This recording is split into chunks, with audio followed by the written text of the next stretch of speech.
Hello दोस्तों, welcome to my YouTube channel अपना मैथशाला। तो आज की वीडियो में हम लोग पढ़ेंगे टाइम एंड डिस्टेंस, मतलब समय और दूरी। तो टाइम एंड डिस्टेंस के टॉपिक्स जो आप लोगों को स्क्रीन पे दिख रहा है, इन सब टॉपिक्स को हम अच्छे से कवर करेंगे। इसके सारे बेसिक फार्मूले को समझेंगे और एवरेज स्पीड क्या होता है इसके फार्मूले को समझेंगे, और ट्रेन के प्रॉब्लम को कैसे सॉल्व करते हैं और शॉर्ट ट्रिक से कैसे सॉल्व करते हैं, इन सब चीज़ों को समझेंगे। और बोर्ड्स के प्रॉब्लम को कैसे सॉल्व करते हैं और इसके शॉर्ट ट्रिक्स क्या है, इन सब चीज़ों को समझेंगे। और 10 प्रीवियस ईयर क्वेश्चन को भी सॉल्व करेंगे, 10 प्रीवियस ईयर के इंपॉर्टेंट क्वेश्चन को भी सॉल्व करेंगे, जिससे आपका सारा कॉन्सेप्ट कवर हो जाएगा और इस टॉपिक पे और स्ट्रॉन्ग कमांड आपका बन जाएगा। तो अगर आप लोग आरआरबी, एनटीपीसी या फिर कोई भी गवर्नमेंट एग्जाम की तैयारी कर रहे हो, तो ये वीडियो आप लोग के लिए काफी इंपॉर्टेंट होने वाला है। तो वीडियो को एंड तक जरूर देखना। और आप लोग हमारे चैनल पर न्यू है तो प्लीज हमारे चैनल को सब्सक्राइब कीजिए और अपने दोस्तों के साथ शेयर कीजिए। तो चलिए वीडियो को स्टार्ट करते हैं। सबसे पहले हम इसका बेसिक फार्मूला देखते हैं। बेसिक फार्मूला सबसे इसका ये है, speed is equal to distance upon time. Speed मतलब होता है चाल इज इक्वल टू हम लिख सकते हैं दूरी बटा समय। दूरी बटा समय सबसे बेसिक फार्मूला इसका ये है, ये हमको पता होना चाहिए। ठीक है, चाल इज इक्वल टू दूरी बटा समय। और एवरेज स्पीड अगर निकालना है मुझे, एवरेज स्पीड क्या होती है, कुल दूरी अपॉन डिवाइडेड बाई कुल समय, औसत गति ये होता है। ठीक है, हिंदी मीडियम वाले हिंदी में समझ सकते हैं, जिसको इंग्लिश में समझना है वो इंग्लिश में भी देख सकते हैं। ये average speed equal to total distance divided by total time. ठीक है, और एक इसमें की पॉइंट ये है, कभी कभी क्वेश्चन में दिया होता है किलोमीटर प्रति घंटे में दिया होता है, कुछ किलोमीटर प्रति घंटे में दिया होता है, और कुछ दिया होता है मीटर प्रति सेकंड में, और डिस्टेंस। तो अगर हमको किलोमीटर से मीटर प्रति सेकंड में बदलना है तो उसके लिए हम क्या करते हैं, जैसे मान लीजिए किलोमीटर से मुझे मीटर प्रति सेकंड में बदलना है। ठीक है, किलोमीटर प्रति घंटा से मीटर प्रति सेकंड में बदलना है मुझे उसके स्पीड को। तो हम क्या करेंगे, 5/18 से उसमें गुणा कर देंगे। ठीक है, अगर हमको मीटर प्रति सेकंड से किलोमीटर प्रति घंटे की स्पीड में बदलना है तो हम उसमें 18/5 से गुणा कर देंगे। ये की पॉइंट है, ये सब आपको याद होना चाहिए क्योंकि क्वेश्चन में बहुत ही यूज होता है ये सब। ठीक है, तो जैसे हम एक एग्जांपल ले लेते हैं। यहाँ पे एक एग्जांपल दिया हुआ है। यहाँ पे एक व्यक्ति 1 घंटे में 60 किलोमीटर की यात्रा तय करता है। 1 घंटे में 60 किलोमीटर और फिर 1.5 घंटे में 90 किलोमीटर की यात्रा करता है। तो अगर हमको इसकी एवरेज स्पीड निकालना है, मतलब औसत गति, एवरेज स्पीड अगर निकालना है इसका, तो हमारे पास फार्मूला क्या है, total distance divided by total time, कुल दूरी बटे कुल समय। तो टोटल डिस्टेंस क्या है, पहले 60 किलोमीटर चला है फिर 90 किलोमीटर, 60 प्लस 90, कुल टाइम क्या है, पहले 1 घंटा फिर 1.5 घंटा, 1 प्लस 1.5 2.5 घंटा, 2.5। ठीक है, 60 और 90 क्या हो गया, 150 हो गया। ये 150 डिवाइडेड बाई 2.5, इसको अगर हम कट करेंगे तो ये हो जाएगा, इसको अगर हम कट करेंगे तो ये हो जाएगा, इसको हम लिख सकते हैं, एक जीरो यहाँ से अगर इसको हटाएंगे तो ऊपर 10 हो जाएगा, फिर 25 से करेंगे, 25 25 125, 25 चंगा 150, 60 किलोमीटर प्रति घंटा।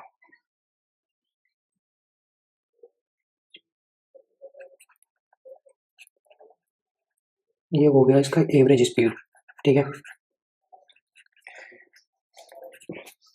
जैसे मान लीजिए अब इसका भी कोई एग्जांपल ले लेते हैं हम। जैसे मान लीजिए हमको दिया हुआ है 36 किलोमीटर प्रति घंटा की स्पीड से चल रहा है, 36 किलोमीटर प्रति घंटा की स्पीड से हमको इसको मीटर प्रति सेकंड की स्पीड में कन्वर्ट करना है। तो हम क्या करेंगे, 36 में 5/18 का गुणा कर देंगे, 5/18 का गुणा कर देंगे, 18 गुना 36, 2 मीटर प्रति सेकंड हो जाएगा। ठीक है, इसी तरह से अगर हमको निकालना है, मान लीजिए लिखा हुआ है 10 मीटर प्रति सेकंड, मान लीजिए यहाँ पे दिया हुआ है,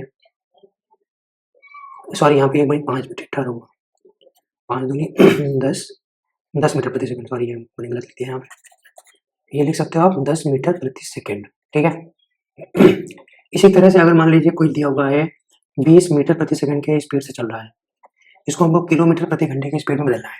तो हम क्या करेंगे, 18/5 से गुणा कर देंगे, 5 गुणे 18/5, 5 चौक 20, 18 गुना 36, 18 चौक 72, इसका मतलब ये चल रहा है 72 किलोमीटर प्रति घंटे की स्पीड से।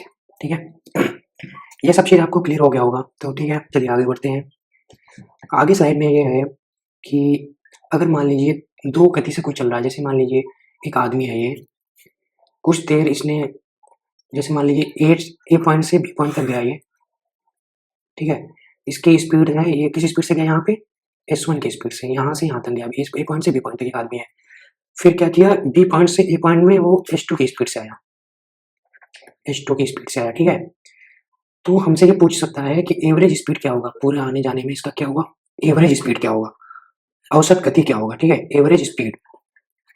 तो एवरेज स्पीड का इसका फार्मूला क्या हो जाएगा, 2 into S1 into S2 divided by S1 plus S2, ठीक है। इसमें कंडीशन ये है कि डिस्टेंस सेम होना चाहिए, डिस्टेंस दोनों सेम है, ठीक है, तभी ये फार्मूला लगा सकते हैं। चलिए ठीक है, ये फार्मूला भी हम समझ गए हैं, चलिए आगे बढ़ते हैं। हाँ, ये है रिलेटिव स्पीड, मीन्स इसको बोलते हैं सापेक्ष गति हिंदी में। रिलेटिव स्पीड क्या होता है, जैसे मान लीजिए कोई गाड़ी चल रहा है, मान लीजिए कोई कार है ये, कोई कार है ये, ठीक है। कार ये चल रहा है S1 की स्पीड से, S1 किलोमीटर प्रति घंटा की स्पीड से, या फिर कुछ भी S1 स्पीड है, इसका चल रहा है। तो ये कोई आदमी है, ये खड़ा है यहाँ पे, ठीक है। तो इसको ये क्या दिखेगा, ये गाड़ी, इसको दिखेगा S1 की स्पीड से चल रहा है, क्योंकि ये खड़ा हुआ है, ठीक है। लेकिन अगर मान लीजिए कोई एक ये S1 की स्पीड से चल रहा है और कोई और गाड़ी है यहाँ पे, ये भी इसी के डायरेक्शन में S2 की स्पीड से चल रहा है, ठीक है। तो इसके हिसाब से इसकी स्पीड क्या होगी, S1 में बैठा हुआ आदमी जो देखेगा, इसके हिसाब से उस गाड़ी की स्पीड होगी S1 माइनस S2, क्योंकि ये S2 की स्पीड से चल रहा है, तो इसकी स्पीड में से इसकी स्पीड को घटाना पड़ेगा मुझे, ठीक है। ये हो जाएगा, इसको बोलते हैं रिलेटिव स्पीड। अगर मान लीजिए ये S1 चल रहा है और कोई एक गाड़ी में ये बैठा हुआ है यहाँ पे, वो इस डायरेक्शन में चल रहा है S2 की स्पीड से, तो इसमें बैठे हुए आदमी को अगर S1 की स्पीड, इस गाड़ी की स्पीड पूछोगे तो वो क्या बोलेगा, वो ये बोलेगा कि इस गाड़ी की स्पीड है S1 प्लस S2, क्योंकि अपोजिट डिस्टेंस में चल रहा है, ठीक है। उसको ये देखेगा, उसकी स्पीड में इसका स्पीड भी इंक्लूड हो जाएगा, क्योंकि दूर जा रहा है, यहाँ पे दिखा है ना, अगर गाड़ी अगर सेम डायरेक्शन सेम दिशा में जा रहा है, ठीक है, सेम दिशा में जा रहा है अगर, सेम दिशा में जा रहा है अगर, तो ये स्पीड घट जाएगा, उसमें से S1 माइनस S2 हो जाएगा। लेकिन अगर अपोजिट में है, विपरीत दिशा में है, अपोजिट दिशा में है अगर जा रहा है गाड़ी, तो वो रिलेटिव स्पीड उसमें जुड़ जाएगा, ठीक है। हमने समझा दिया, यहाँ पे सेम चीज लिखा हुआ है, तो इसको बोलते हैं सापेक्ष गति। ये भी आप लोगों ने समझ गए होंगे। चलिए ठीक है, आगे बढ़ते हैं। हम ट्रेन के प्रॉब्लम को समझेंगे। ट्रेन के प्रॉब्लम में क्या होता है, जैसे मान लीजिए कोई ट्रेन यहाँ पे दिया ना, ट्रेन की लंबाई, कोई ट्रेन मान लीजिए एक ट्रेन है यहाँ पे, ठीक है, एक ट्रेन है, ये खंबे को पार कर रहा है, ये मूविंग खंबा है मान लीजिए ये, तो इसका कितना टाइम लगेगा इसको कवर कर पार करने में। तो खंबे को मान लीजिए पॉइंट, लेकिन इसको अपना डिस्टेंस जो इसकी लंबाई है वो डिस्टेंस कवर करना पड़ेगा, ठीक है। तो इसके लिए हम बोलते हैं लेंथ ऑफ ट्रेन, ट्रेन की लंबाई, ट्रेन की लंबाई डिवाइडेड बाय रिलेटिव स्पीड। यहाँ पे ये 0 है, ये तो खड़ा हुआ है, तो इसका मतलब ट्रेन की स्पीड हो जाएगी ना, ये ट्रेन की स्पीड, ये कितना टाइम लेगा, ठीक है। तो हम एक क्वेश्चन से समझते हैं इसको, ठीक है। एक ये क्वेश्चन दिया हुआ है यहाँ पे, क्वेश्चन ये है कि एक ट्रेन है ये एक ट्रेन है ये, इसकी लंबाई है 100 मीटर, 100 मीटर इसकी लंबाई है, और ये 60 किलोमीटर प्रति घंटे की स्पीड से चल रही है। और एक दूसरी ट्रेन है, ये दूसरी ट्रेन है बी, इसकी लंबाई है 200 मीटर, ये 80 किलोमीटर प्रति घंटे की स्पीड से चल रही है इस डायरेक्शन में। तो ये ट्रेन इसको क्रॉस करने में कितना टाइम लेगा, हमको ये टाइम निकालना है। तो सबसे पहले क्या करेंगे, देखो ये मीटर में दिया हुआ है मुझे, और ये दिया हुआ है किलोमीटर प्रति घंटा। सबसे पहले किलोमीटर प्रति घंटे को हम क्या करेंगे, किलोमीटर प्रति घंटे को मीटर प्रति सेकंड में कवर करेंगे, डिस्टेंस को इसको चेंज करेंगे, ठीक है। तो इसको मीटर प्रति सेकंड में चेंज करने के लिए हम क्या करते हैं, अगर हम इसको मीटर प्रति सेकंड में चेंज करेंगे तो हम इसको 5/18 का गुणा करना पड़ेगा। 60 दिया हुआ है ना, ये 5/18 का गुणा कर देंगे इसमें, 18 गुना 36, 18 54, इसको 18 54 ना, इसको देखो इजी कैलकुलेशन के लिए हम इसको ऐसा ले लेते हैं, ये मान लीजिए 36 है, ये 36 है मान लो, ये कैलकुलेशन इजी हो जाएगा, हमको सिर्फ कॉन्सेप्ट समझना है अभी यहाँ पे। ये 36 है और ये मान लीजिए 54 है ये, ठीक है। तो हम इसको ऐसे लिख सकते हैं यहाँ पे, जैसे मान लीजिए यहाँ पे फिर से लिख सकते हैं इसको, ये 36 किलोमीटर की स्पीड से जा रहा है, ये 54 किलोमीटर की स्पीड से प्रति घंटे की स्पीड से।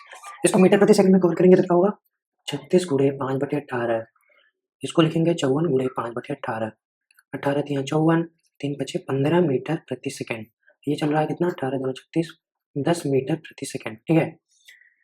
ये ट्रेन चल रहा है 10 मीटर प्रति सेकंड की स्पीड से, इसका स्पीड है 15 मीटर प्रति सेकंड। तो हमको निकालना है टाइम, इस ट्रेन को क्रॉस करने में कितना टाइम लगेगा। तो पहले सबसे पहले डिस्टेंस दोनों का डिस्टेंस जोड़ेगा, 200 प्लस 100 300 मीटर, टोटल डिस्टेंस हो गया 300 metre divided by relative speed हमने पढ़ा था, दोनों ट्रेन अपोजिट डायरेक्शन में जा रहा है, ठीक है। तो रिलेटिव स्पीड जुड़ जाएगा इसमें, तो रिलेटिव स्पीड इसमें माइनस,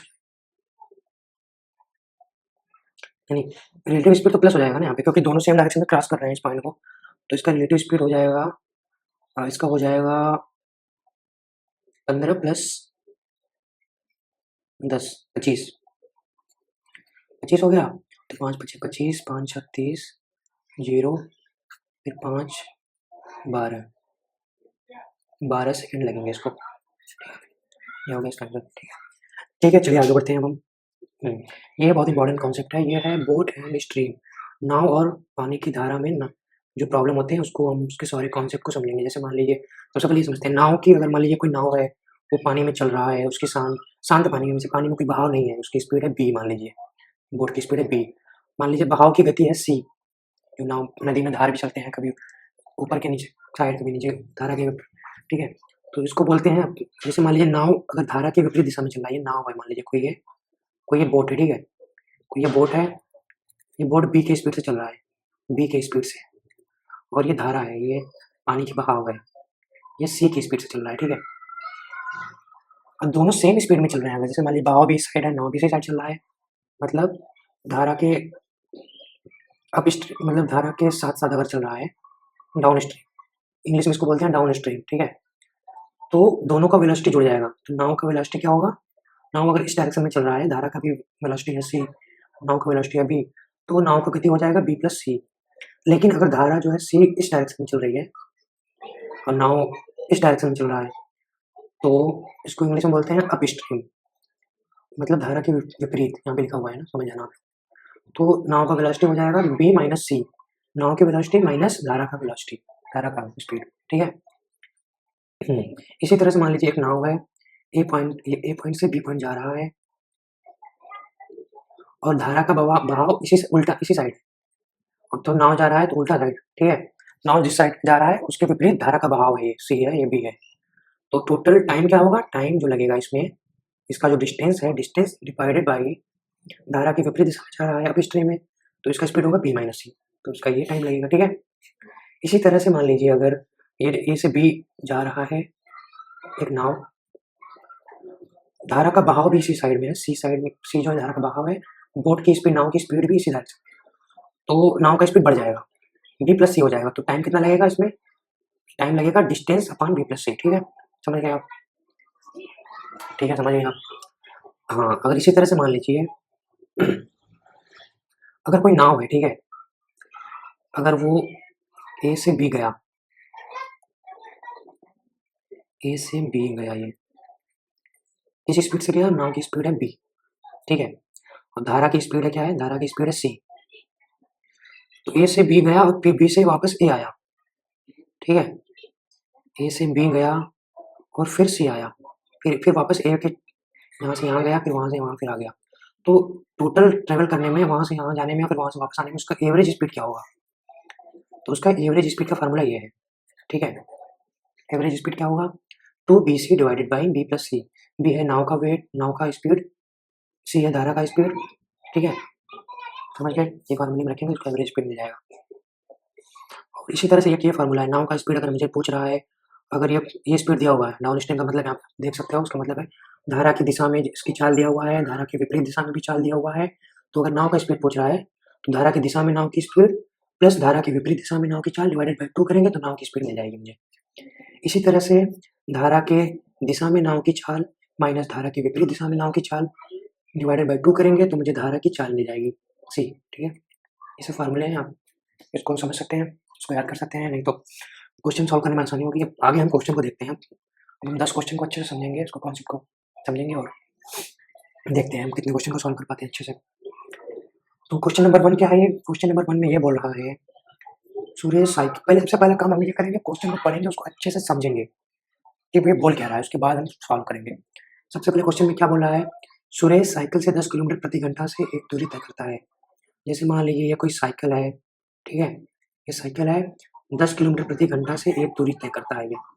ये मान लीजिए कोई दूरी है, ये 10 किलोमीटर प्रति घंटा की स्पीड से तय किया है सुरेश ने। फिर वो कार से प्रति 50 किलोमीटर प्रति घंटा से प्रारंभिक गंतव्य पर लौट जाता है। जैसे मान लो यहाँ गया 10 किलोमीटर प्रति घंटे की स्पीड से, फिर जो है कि यहाँ से वापस आ गया हूँ जहाँ से स्टार्ट किया था 50 किलोमीटर प्रति घंटा की स्पीड से। तो हमसे क्या पूछा है? Average speed. इसका मतलब सेम डिस्टेंस तय किया तो S1 दिया हुआ है, ये S2 भी दिया हुआ है। एवरेज स्पीड का फार्मूला क्या होता है? औसत चाल का फार्मूला क्या होता है? 2S1 S2 divided by S1 plus S2। Value रखेंगे 2 10 इंटू 50 डिवाइडेड बाई 10 प्लस 50।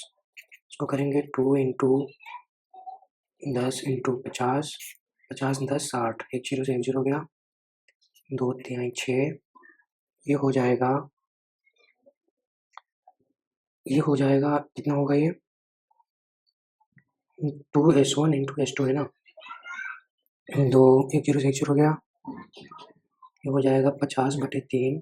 इसको काट करने पे हम लिख सकते हैं 16.33 किलोमीटर प्रति घंटा। ये हो गया इसका औसत चाल, ठीक है? तो करेक्ट आंसर क्या होगा? ऑप्शन बी है कि करेक्ट आंसर है इसका, ठीक है? सिंपल सा है। चलिए अगले क्वेश्चन पे चलते हैं। अगले क्वेश्चन में क्या बोल रहा है? अगला क्वेश्चन में ये बोल रहा है कि 110 मीटर लंबा ट्रेन है ये, ठीक है? सबसे पहले हम क्वेश्चन को समझते हैं। 110 मीटर लंबा ट्रेन है ये एक खंबे को पार करने में, खंबा है उसको पार करने में 3 सेकंड का टाइम लेता है। 3 सेकंड का। तो सबसे पहले तो क्या पूछ रहा है? How long the platform if the train pass in the 15 second. तो ये पूछ रहा है कि मान लीजिए ये प्लेटफॉर्म है बड़ा कोई, इसका कोई डिस्टेंस दिया हुआ है, कोई है अपना, तो ये पूछ रहा है हमसे इसको ये ट्रेन पार करने में कितना इसको पार करता है 15 सेकंड में, ठीक है? तो इसकी लंबाई पूछ रहा है। तो सबसे पहले यहाँ से हम ट्रेन की स्पीड निकालते हैं। लंबाई दिया हुआ है, खंबे को पार करने का टाइम दिया हुआ है, तो ट्रेन की स्पीड क्या हो जाएगी? हमको स्पीड का फार्मूला क्या है? खंबा के साथ पार करने में डिस्टेंस, खंबे को पार करने में कितना डिस्टेंस लगेगा? 110 मीटर लगेगा। इसको डिस्टेंस क्या होगा इसका? टाइम कितना होगा? 3, 110/3 हो गया ये। तो यहाँ से हमको पूछ रहा है प्लेटफॉर्म को पार करने में 15 सेकंड लग रहा है, तो हमसे डिस्टेंस पूछ रहा है, ठीक है? तो डिस्टेंस डी पूछ रहा है, तो डिस्टेंस डी प्लेटफॉर्म को पार करने में कितना डिस्टेंस लगेगा? इसको डी भी लगेगा प्लस 110 मीटर ये भी लगेगा, ठीक है? टोटल डिस्टेंस ये हो गया, डिस्टेंस डिवाइडेड बाई टाइम कितना है? 15 second. Distance divided by time equal to speed होता है। स्पीड हमने यहाँ से निकाला था कितना है? 110/3। इसको हम सिंप्लीफाई करेंगे क्या होगा? 3 5 15, 5 से इसको 5 अगर इधर जाएगा तो इसको हम लिख सकते हैं डी प्लस 100 इक्वल टू 5 और 10, ये क्या होगा? 11 नहीं सॉरी 110 है यहाँ, d plus 110 equal to 5 into 110 550। तो प्लेटफॉर्म का डिस्टेंस क्या हो जाएगा? 550 माइनस 110 इक्वल टू 440 मीटर। ये होगा आंसर। इसको एक हमारे पास एक ट्रिक भी है, ठीक है? इसको हम देखो, ये थोड़ा नॉर्मल मेथड है, तो एक हम ट्रिक से भी देख सकते हैं, तुरंत सॉल्व हो जाएगा ये। एक क्या है ये? 110 मीटर का ट्रेन है, एक खंबे को पार करने में 3 सेकंड लगा। इसका मतलब 110 मीटर को 3 सेकंड में कवर किया ये। तो 15 सेकंड में कितना डिस्टेंस कवर करेगा ये? क्योंकि 15 सेकंड में प्लेटफॉर्म को कवर कर रहा है, ठीक है? तो ये 15 सेकंड में मतलब 5 गुना, 3 का 5 गुना 15 होता है ना। 15 सेकंड में कितना डिस्टेंस कवर करेगा ये? इसका 5 गुना कितना हो गया? 5 गुना टाइम लेगा तो 5 गुना डिस्टेंस भी तय करेगा ये। 110 का 5 गुना 550, मतलब 15 सेकंड में 550 मीटर तय करेगा ये। 550 में इसका डिस्टेंस घटा दो, प्लेटफॉर्म का डिस्टेंस मिल जाएगा। 550 में से 110 घटा देंगे, 550 में से 110 घटा देंगे तो 440 मीटर ये मुझे मिल जाएगा प्लेटफॉर्म का डिस्टेंस। इसका मतलब सी इसका करेक्ट आंसर है, ठीक है? चलो इनको सॉल्व करते हैं हम। इसमें पूछ रहा है कि सबसे कम स्पीड किसकी है इन ऑप्शन में से। तो इसमें देखो कुछ में दिया है किलोमीटर प्रति घंटा दिया हुआ है, कुछ में मीटर प्रति सेकंड दिया हुआ है। तो हम इसको सेम फॉर्मेट में कन्वर्ट कर लेते हैं। तो हम इसको क्या कर लेते हैं, जो मीटर प्रति सेकंड दिया हुआ है इसको भी घंटे में कन्वर्ट कर लेते हैं। तो मीटर प्रति सेकंड को घंटे में कन्वर्ट करने में क्या करते हैं हम, इसको अगर हम किलोमीटर प्रति घंटे में कन्वर्ट करेंगे तो 18/5 का गुणा करना पड़ेगा मुझे। 18/5 का गुणा करेंगे तो इसको हम लिख सकते हैं, क्या लिख सकते हैं? 54/5, 54/5 में 18 दिया, 54/5 हो गया ये। इसका मतलब ये 10 से ज़्यादा होगा, 54/5 है 10 पॉइंट समथिंग, तो ये 10 से तो ज़्यादा होगा, तो ये नहीं हो सकता, 12 नहीं हो सकता है, 3 मीटर भी 10 से ज़्यादा होगा, तो अभी ये भी नहीं हो सकता है। अब 4 मीटर प्रति घंटे को कवर करते हैं, 4 मीटर प्रति सेकंड को किलोमीटर प्रति घंटे में कन्वर्ट करते हैं। तो 18/5 का गुणा करेंगे इसमें, 18 चौक 72/5 हो जाएगा ये, 72/5 को लिख सकते हैं हम, 5 1 5, 5 चौक, ये होगा 14 दशमलव कुछ आएगा, तो मतलब ये भी बड़ा है, ये 10 से ज़्यादा है, ये 14 है, सॉरी ये 10 से ज़्यादा है, तो ये नहीं हो सकता, ये 12 है, ये 14 है, तो इसका मतलब सी इसका करेक्ट आंसर होगा, सी होगा इसका करेक्ट आंसर, ठीक है। चलो ठीक है, आगे बढ़ते हैं। अगले क्वेश्चन में क्या दिया हुआ है, हाँ अगले क्वेश्चन में दिया हुआ है कि एक आदमी शांत पानी में 6 किलोमीटर प्रति घंटे की स्पीड से नाव चलाता है, शांत पानी में, ठीक है, नाव की स्पीड शांत पानी में बी मान लीजिए यहाँ पे दिया हुआ है 6 किलोमीटर प्रति घंटा, धारा की गति 2 किलोमीटर प्रति घंटा, धारा की गति सी मान लीजिए 2 किलोमीटर प्रति घंटा है अगर, तो उससे एक स्थान तक जाने और वापस आने में 3 घंटे लगते हैं, तो वह स्थान कितनी दूरी पर है। तो मान लीजिए ये नाव है, एक स्थान से दूसरे स्थान तक गया, फिर वापस आया, मतलब यहाँ से वहाँ तक गया, फिर वहाँ से यहाँ वापस आया, टोटल टाइम दिया हुआ है हमारे पास, टोटल टाइम है 3 घंटे। तो ये डिस्टेंस पूछ रहा है, इसका डिस्टेंस डी हमसे पूछ रहा है, ठीक है। तो हम इससे पहले ये पूछ सकते हैं, देखो यहाँ से मुझे S1 मिल जाएगा, क्योंकि सेम डिस्टेंस है, यहाँ से मुझे S1 मिल जाएगा, यहाँ से S2 मिल जाएगा, ठीक है। तो हम यहाँ से S1 निकाल सकते हैं, धारा की गति 2 किलोमीटर है ना, 2 किलोमीटर प्रति घंटा है, तो S1 मान लीजिए, S1 मान लीजिए धारा की गति सेम डायरेक्शन में है, बोर्ड की स्पीड भी इसी डायरेक्शन में है, धारा की गति भी इसी डायरेक्शन में है, तो S1 हो जाएगा 6 + 2, 6 + 2 मतलब 8 किलोमीटर प्रति घंटा, ठीक है।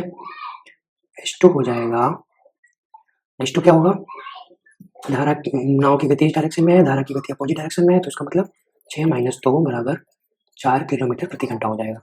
तो हम एवरेज स्पीड निकाल लेंगे, एवरेज स्पीड हो जाएगा 2S1 × S2, मतलब 8 × 4, S1 + S2 हो जाएगा 8 × 4 12, 2 × 6 12, फिर हो जाएगा 2 × 3 6, 2 × 2 4, 8 × 2 16, 16/3 किलोमीटर प्रति घंटा, ये हो गया एवरेज स्पीड। एवरेज स्पीड दे गया, मुझे टोटल टाइम भी दिया हुआ है, ठीक है, टोटल टाइम 3 घंटे है, तो मुझे डिस्टेंस निकालना है। लेकिन हाँ, ये टोटल टाइम कितना है, 2D का टाइम है, डिस्टेंस मतलब डिस्टेंस टोटल 2D ट्रेवल करने में, क्योंकि डी मतलब डी डिस्टेंस गया, फिर डी डिस्टेंस वापस आया, मतलब टोटल डिस्टेंस 2D कवर करने में इसको 3 घंटा लगा मुझे, लेकिन मुझसे डी पूछ रहा है। तो हम यहाँ पे देखो मेरे पास डिस्टेंस भी आ गया, तो फार्मूला क्या है, speed equal to average speed equal to total distance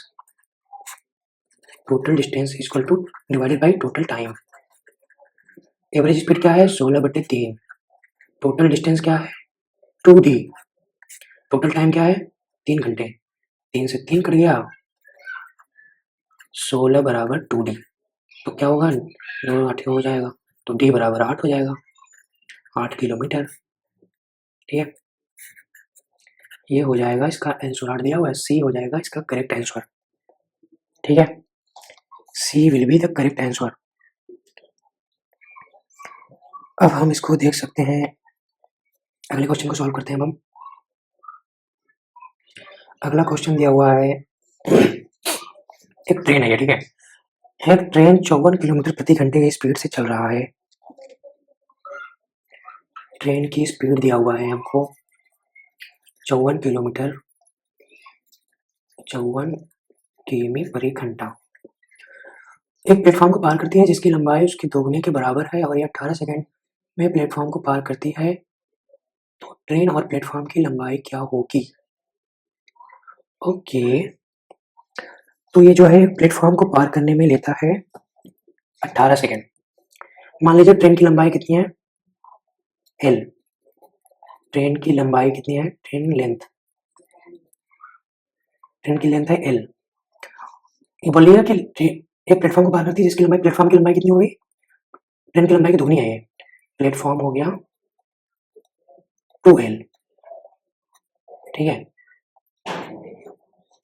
platform की लंबाई है 2L। तो सबसे पहले हम इसका डिस्टेंस निकाल लेते हैं। नहीं, 54 किलोमीटर प्रति घंटा दिया हुआ है ना ये, तो इसको मीटर प्रति सेकंड में बदलते हैं स्पीड को। मीटर प्रति सेकंड में बदलने के लिए 54 को हम 5/18 से गुणा करेंगे। 18 तिया 54, 15 मीटर प्रति सेकंड लगेगा। 15 मीटर प्रति सेकंड लगेगा, ठीक है। 15 मीटर प्रति सेकंड इसकी स्पीड है। 15 मीटर प्रति सेकंड इसकी स्पीड है, तो हम निकाल सकते हैं टाइम। टाइम का फार्मूला लगाते हैं। टाइम का फार्मूला क्या होता है? टाइम होता है टोटल डिस्टेंस। टोटल डिस्टेंस कितना है? 3L। प्लेटफॉर्म की डिस्टेंस प्लस ट्रेन की डिस्टेंस, टोटल डिस्टेंस होगी ना।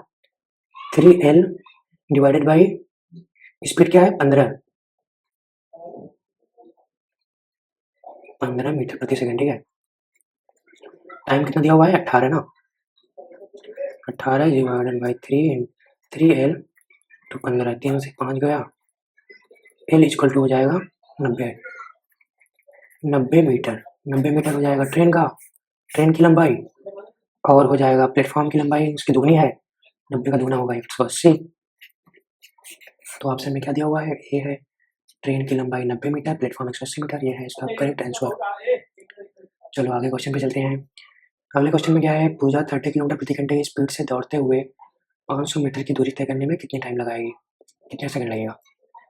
तो सबसे पहले हम क्या करेंगे इसमें हम सबसे पहले किलोमीटर प्रति स्पीड दिया हुआ है ना, स्पीड दिया है यहाँ पे 30 किलोमीटर प्रति घंटा।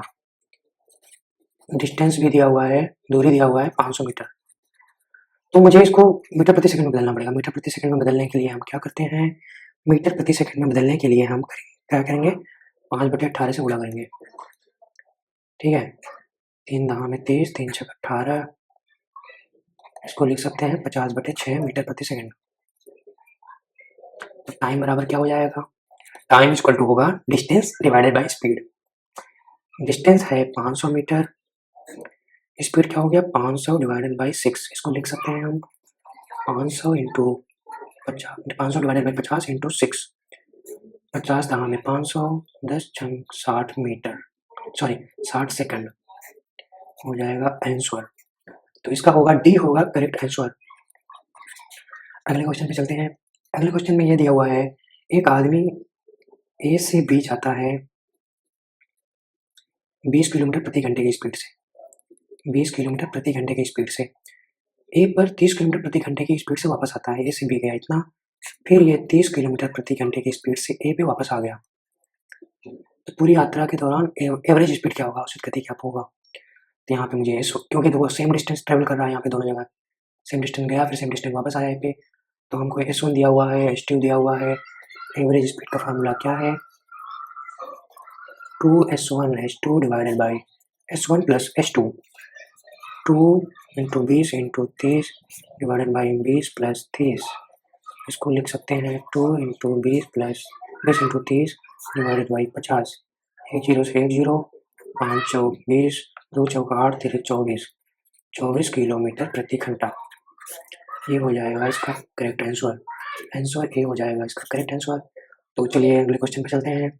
अगले क्वेश्चन में ये पूछ रहा है कि एक ट्रेन है, ये ट्रेन की लेंथ क्या है? ट्रेन की लेंथ लंबाई है 120 मीटर और 36 किलोमीटर की स्पीड से चल रही है। इसकी स्पीड है 36 किलोमीटर प्रति घंटा। इसको मीटर प्रति सेकंड में बदलने के लिए हम 5/18 से गुणा करेंगे। 18 दूना 36, 10 मीटर प्रति सेकंड की स्पीड से ये चल रही है। लंबाई दिया हुआ है और ये पुल दिया हुआ है, 360 मीटर लंबा पुल है ये। पुल की लंबाई क्या है?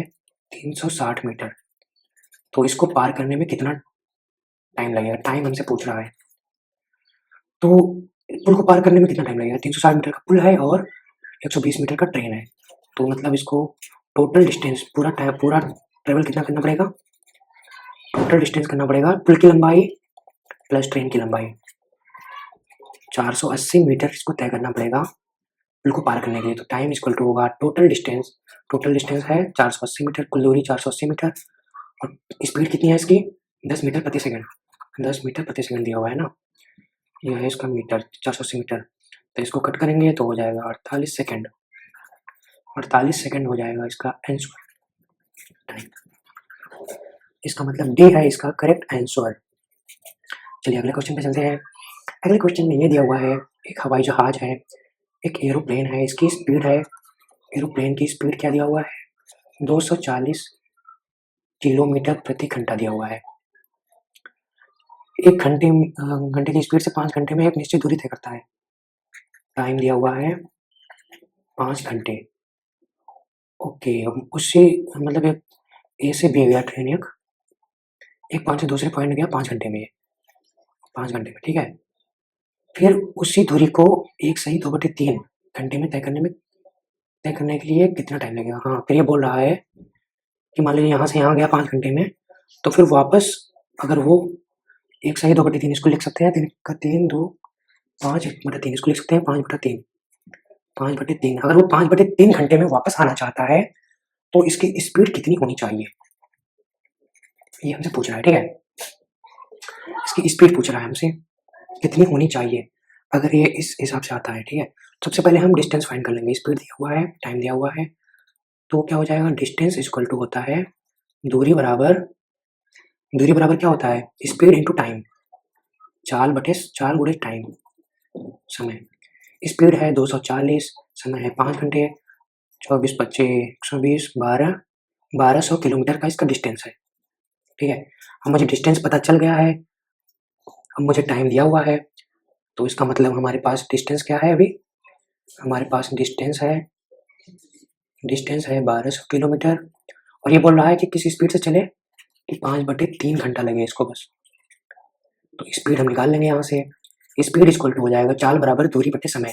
दूरी है 1200 किलोमीटर, समय कितना है 5/3, 5/3 हम इसको लिख सकते हैं 1200 डिवाइडेड बाई 5 गुणे 3, 5 से अगर हम इसको कट करेंगे तो ये हो जाएगा 5 1 का 5 5 1 का 5 हो गया, फिर 5 दूनी 10, 2 बार जाएगा, 5 चौक 20, 240 बार जाएगा, 24 3 72 720 किलोमीटर प्रति घंटे की स्पीड से चलना होगा इस एरोप्लेन को, ठीक है। तो इसका मतलब बी है इसका करेक्ट आंसर, ठीक है। चलो अगले क्वेश्चन पे चलते हैं। अगले क्वेश्चन में ये बोल रहा है कि एक बोट है, नाव है, 16 घंटे में, मान लीजिए कोई नाव है, क्या बोल रहा है 80 किलोमीटर ऊपर की ओर 12 घंटे में, ठीक है। 80 किलोमीटर ऊपर की ओर 12 घंटे में चलता है, 80 किलोमीटर ना, मान लीजिए ये ऊपर गया 80 किलोमीटर प्रति घंटे ऊपर की ओर 16 घंटे में 80 किलोमीटर चलता है ये ऊपर की ओर, ठीक है। तो ऊपर की ओर चलने का मतलब इंग्लिश में इसको बोलते हैं अप स्ट्रीम, ठीक है। तो नाव का हो जाएगा speed of boat into up stream हो जाएगा